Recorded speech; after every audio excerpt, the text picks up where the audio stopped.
Keputusan pemerintah Indonesia untuk tidak memberangkatkan jamaah haji pada tahun 2021 ini sangat menyesakkan dada dan menyakitkan bagi calon-calon jamaah yang sudah menunggu sangat lama.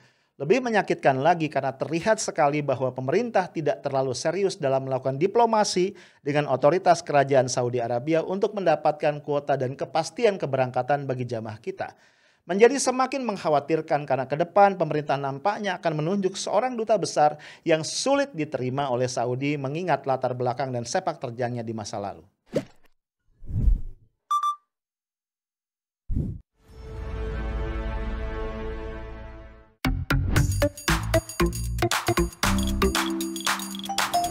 Hai guys, ketemu lagi kita. Ini malam minggu ya, Sabtu 5 Juni 2021. Gimana kabar lu hari ini? Gue doain ya, apapun yang lu lakukan tadi, agenda-agenda weekend lu, mungkin jalan sama keluarga, atau sekedar nongkrong nih sama teman-teman. Semoga lu bisa gembira, bisa bahagia, dan berbagai beban kerjaan lu juga bisa rilis ya. Amin. Nah bro, gue pengen ngajak lu ngobrol-ngobrol santai aja tentang satu topik yang hangat banget nih, cenderung panas, bahkan menjelang gosong ya. Apalagi kalau bukan tentang batalnya keberangkatan jamaah haji Indonesia tahun ini ke Tanah Suci Mekah. Ya, bro tentu aja ya, ini gue mencoba berimajinasi. Kalau lu udah nunggu bertahun-tahun ya, tahun lalu batal, ditunda ke tahun ini, kemudian batal lagi, itu nyeseknya emang luar biasa. Ya apalagi gue bayangin kalau orang tua kita ya yang sudah sepuh, sudah lanjut usia, udah pengen banget berangkat, ternyata batal lagi. Kayak apa ya perasaannya? Gua nggak ngerti ya, apakah kemudian pemerintah nih juga bisa ngerasain ya, perasaan dari warga negaranya tuh, gua nggak tahu ya. Apakah mereka punya empati sejauh itu. Bro, kenapa gue bilang begitu? Karena kita tahu ya, pembatalan ini kita dengar dari statement Menteri Agama Gus Yakut ya, Yakut Khalil Qaumas beberapa waktu yang lalu. Yang dengan resmi mengatakan bahwa pemerintah memutuskan, ingat ya, pemerintah Indonesia yang memutuskan tahun ini kembali tidak memberangkatkan jamaah haji ke Tanah Suci. Ini yang kedua ya, di tahun 2020 juga jamaah haji kita tidak berangkat. Tapi kalau di tahun 2020 menurut gua para jamaah akan lebih mudah untuk menerima. Kenapa? Karena memang situasinya pemerintah Saudi waktu itu tidak membuka jamaah haji itu dari luar Saudi. Lain ceritanya tahun ini ya, kita dengar kabar bahwa sebenarnya dibuka kuota 60.000, 45.000 diantaranya adalah jamaah haji dari luar Saudi. Nah masa iya kita nih ya sebagai komunitas muslim ya, negara dengan mayoritas muslim ya, komunitas muslim terbesar di dunia itu nggak bisa mengirimkan jamaah haji ke Mekah. Kan kayaknya aduh gimana ya. Jangan-jangan nih, gua nggak tahu juga kita perlu cek ya, jangan-jangan kalau kita flashback ke belakang sejak zaman kolonial Belanda ini pertama kali nih ya. Dalam satu rejim pemerintahan sampai 2 kali nih kita nggak memberangkatkan jamaah haji. Bro kalau kita simak ya penjelasan dari Gus Yakut ini berkaitan dengan keinginan pemerintah untuk menjaga keamanan dan keselamatan warga negara Indonesia dari COVID-19. Bahkan Gus Yakut dalam keterangannya itu mengaitkan dengan salah satu maqasid syariah ya, tujuan dari syariat yaitu menjaga keselamatan jiwa. Kayaknya epic banget ya. Gue jadi ingat statement yang sering diangkat oleh Presiden Jokowi ya, Salus Populi Suprema Lex. Keselamatan rakyat itu adalah hukum yang tertinggi. Luar biasa. Cuma kan kemudian kita mikir ya, kan harusnya yang paling mengerti kondisi keselamatan jamaah itu adalah otoritas di Saudi. Kalau misalnya Saudi membuka peluang adanya jamaah haji dari luar masuk itu artinya dari sisi Saudi aman kan. Tinggal kita nih yang harus mengamankan dari sisi kita sendiri. Vaksin misalnya atau juga mitigasi risiko yang lain. Ya yang jelas gue bisa kebayang ya. Orang yang udah nabung puluhan tahun harusnya berangkat tahun lalu nggak jadi. Ditunda ke tahun ini ternyata nggak jadi lagi tuh rasanya kayak apa. Apalagi orang tua kita yang udah sepuh ya udah 60 tahun, 70 tahun atau mungkin lebih ya. Udah menanti-nanti mau berangkat ya ternyata nggak jadi lagi. Itu pasti sakit banget, pasti nyesek banget. Tapi bro menurut gua yang lebih menyesakan adalah berbagai kesimpang siuran yang terkait dengan pembatalan ini. Ya, kan kita tahu ya beberapa waktu yang lalu udah agak lama ya Gus Yakut dalam kapasitasnya sebagai Menteri Agama pernah ngomong nih di depan rapat DPR bahwa ya kita nggak dapat nih terancam nggak dapat ya kuota haji nggak bisa masuk ke Saudi. Kenapa? Karena vaksin yang kita pakai yaitu Sinovac itu belum masuk dalam emergency use list dari WHO. Artinya belum dapat rekomendasi WHO lah, gampangnya begitu. Sementara Saudi hanya mengakui beberapa vaksin yang sudah masuk dalam list tadi. Sehingga kemudian DPR minta kepada pemerintah agar melobi WHO supaya segera memasukkan Sinovac ke dalam list tadi. Ya walaupun seingat gua ya, kemudian statementnya Gus Yakut itu kemudian dibantah ya oleh salah satu dirjen ya, PLT dirjen malah kalau nggak salah. Ya ini orang kan mikirnya ke sana ya. Apalagi beberapa waktu yang lalu ya, salah satu pimpinan DPR, wakil ketua DPR dari fraksi Partai Gerindra yaitu Sufmi Dasko Ahmad mengeluarkan statement ya. Kan orang ribut-ribut nih ya, minta agar vaksinasi kepada jamaah ini segera disegerakan, segera dibereskan. Terus dia bilang, itu ntar dulu deh ya, kita dapat dulu kepastian nih, kita dapat kuota apa enggak. Dia bilang, saya dengar dari otoritas Saudi bahwa kita nggak dapat kuota karena persoalan-persoalan vaksin dan sebagainya. Kira-kira begitu ya kalau gue nggak salah tangkap berita-berita yang beredar. Akhirnya mulai timbul lagi kan polemik ya, ini kenapa kita nggak berangkat, dan seterusnya dan seterusnya. Gak berapa lama ternyata datanglah itu surat dari Duta Besar Saudi untuk Indonesia. Ini ditujukan bukan kepada pemerintah tapi kepada Ketua DPR RI Puan Maharani. Kayaknya ini merespon statement dari Sufmi Dasko Ahmad tadi yang sama-sama pimpinan DPR kan, yang beredar banyak di media massa. Intinya dalam surat tadi, ini suratnya bahasa Arab ya, tapi ada terjemahannya bahasa Indonesia. Untung ya, kalau nggak kan Puan nggak bisa bahasa Arab, nggak bisa baca ya. Nah, kemudian dalam surat itu intinya menegaskan bahwa berita-berita Indonesia nggak dapat jatah ya jamaah haji dari Saudi ini nggak benar ya, dalam kurung hoax berarti.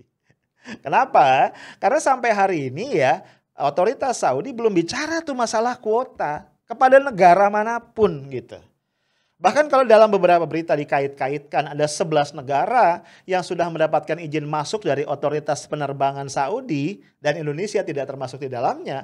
Kata Dubes Saudi itu sama sekali nggak ada urusannya dengan ibadah haji. Itu izin masuk dalam konteks yang sifatnya umum. Jadi geger kan ya bro ya. Karena kontradiktif nih ya statementnya Dubes Saudi dengan statementnya Sufmi Dasko Ahmad kan gitu ya. Nah kemudian akhirnya orang semakin clear ngelihat ya, pembatalan ini bukan karena otoritas Saudi tidak memberikan kuota, tapi karena pemerintah Indonesia mengambil keputusan. Setelah ditelisik lebih dalam, ternyata alasan pemerintah Indonesia antara lain karena tadi ya di samping keamanan jamaah juga persoalan sampai saat ini belum diajak bicara oleh Saudi untuk membahas mengenai persiapan penyelenggaraan haji, termasuk di dalamnya adalah kuota. Sehingga dikhawatirkan ini jadi mepet nih ya, mepet persiapannya sehingga ya sudah diputuskan tidak berangkat.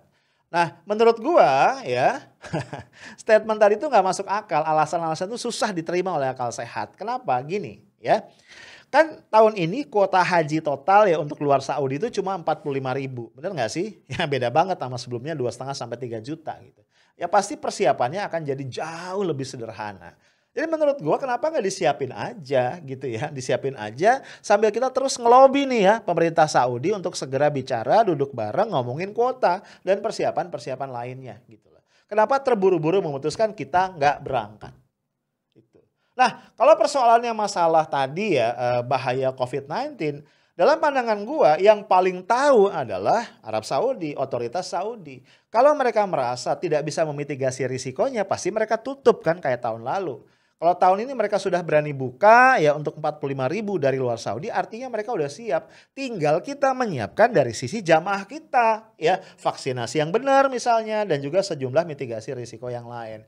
Nah, guys, hal-hal yang nggak logis dan nggak masuk akal seperti ini yang akhirnya menimbulkan berbagai dugaan, berbagai spekulasi miring yang itu tentu saja kontraproduktif. Dan sayangnya pemerintah tidak merespon ini dengan proper menurut gua. Ya, demikian pula pimpinan DPR. Misalnya saja, ini surat tadi ya, surat dari Dubes tadi, itu tidak direspon dengan baik ya.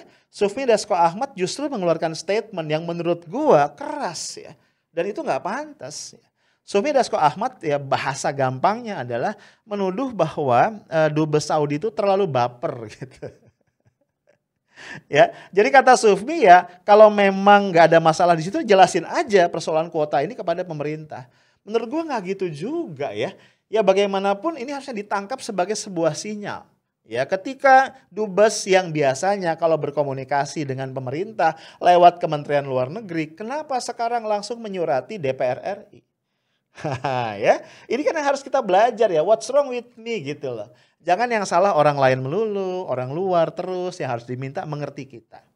Ya, gue punya beberapa sumber yang ada di KBRI kita di Riyadh. Menurut mereka, otoritas Saudi itu parno ya, paranoid ya. Tentang apa? Tentang keseriusan pemerintah kita di dalam menangani COVID-19. Itu persoalannya.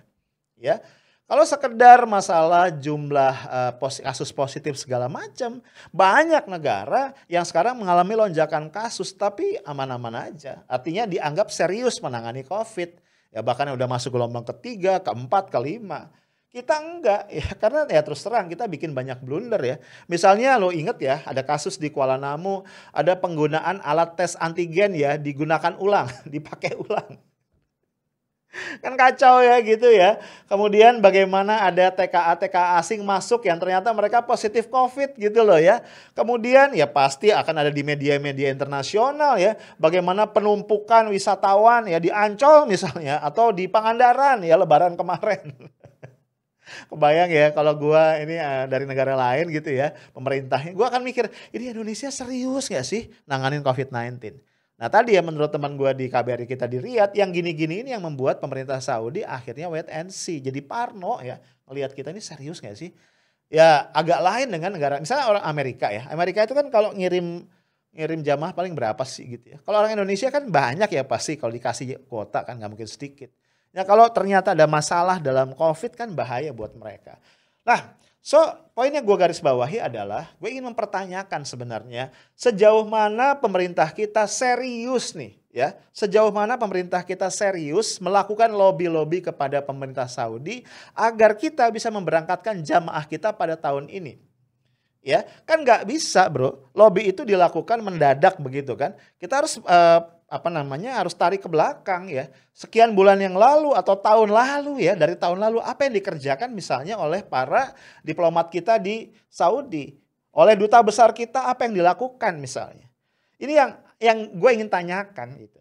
Gue nggak yakin juga bahwa duta besar kita di Saudi secara intens misalnya melakukan lobby, membangun komunikasi, menjelaskan kondisi Indonesia, terutama keseriusan pemerintah kita di dalam menangani COVID-19.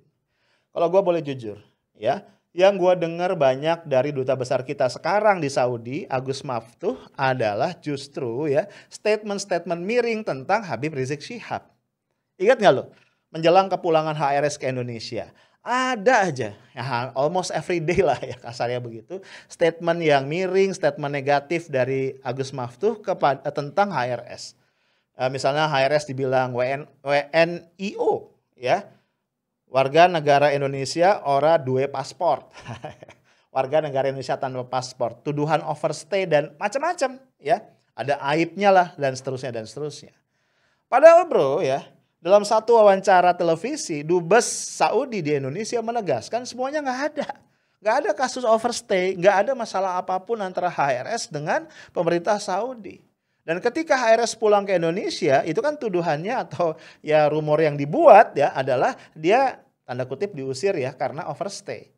Kata Dubes Saudi enggak, ya HRS itu pulang, ya dia datang ke Saudi atas kemauannya sendiri, diterima baik di Saudi, pulang ke Indonesia pun atas kemauannya sendiri. Jadi kan kemudian kita mikir, ini yang bohong siapa gitu. Poin gue adalah bukan pada HRS-nya, tapi poin gue adalah ini kenapa dubes kita nyinyir banget kayak buzzer gitu. Bukannya mengurus hal-hal yang berkaitan dengan pelayanan terhadap warga negara Indonesia. Dalam hal ini yang salah satu yang paling penting adalah terkait dengan ibadah haji. Oh ya gue lupa ya, terkait dengan kenyinyirannya itu sebenarnya salah satu anggota dewan kita, Fadlizon, sudah mengkritisi itu dan bahkan tegas meminta agar Menteri Luar Negeri Retno Marsudi menarik pulang Dubes Agus Maftuh dan menggantinya dengan yang lain.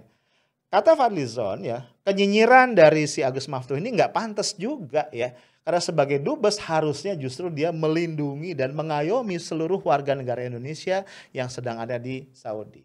Jadi kembali ya, gue sangat meragukan ya peran diplomasi dari Agus Maftuh yang bisa membuat kemudian pemerintah Saudi, otoritas Saudi punya pandangan positif tentang Indonesia dan kemudian bersikap lebih welcome. Bro, belakangan juga Wakil Ketua MPR RI, Dr. Hidayat Nur Wahid, yang juga adalah politisi dari PKS dan anggota DPR RI Komisi 8 yang membidangi agama, itu meminta agar Presiden Joko Widodo melakukan lobi tingkat tinggi dengan Raja Salman dari Saudi. Ya, menurut beliau usulnya sudah disampaikan agak lama sebenarnya, tapi nampaknya sampai hari ini belum dilakukan oleh Presiden Jokowi. Ya, kata Hidayat Nur Wahid, ya, ibadah haji ini adalah satu hal yang serius ya. Ini merupakan needs ya, merupakan tuntutan dari masyarakat muslim di Indonesia yang harusnya difasilitasi dengan sangat-sangat serius oleh pemerintah. Dan gue setuju ya, karena di berita-berita kita dengar pemerintah Malaysia aja itu berhasil ketemu langsung berkomunikasi dengan putra mahkota kerajaan Saudi. Dan dari pembicaraan sekitar 90 menitan itu, Malaysia mendapatkan jaminan untuk tambahan kuota haji 10.000 lagi dalam kondisi normal. Dahsyat kan? Nah, gue juga nggak ngerti kenapa Pak Jokowi kemudian tidak terjun langsung untuk membereskan persoalan ini.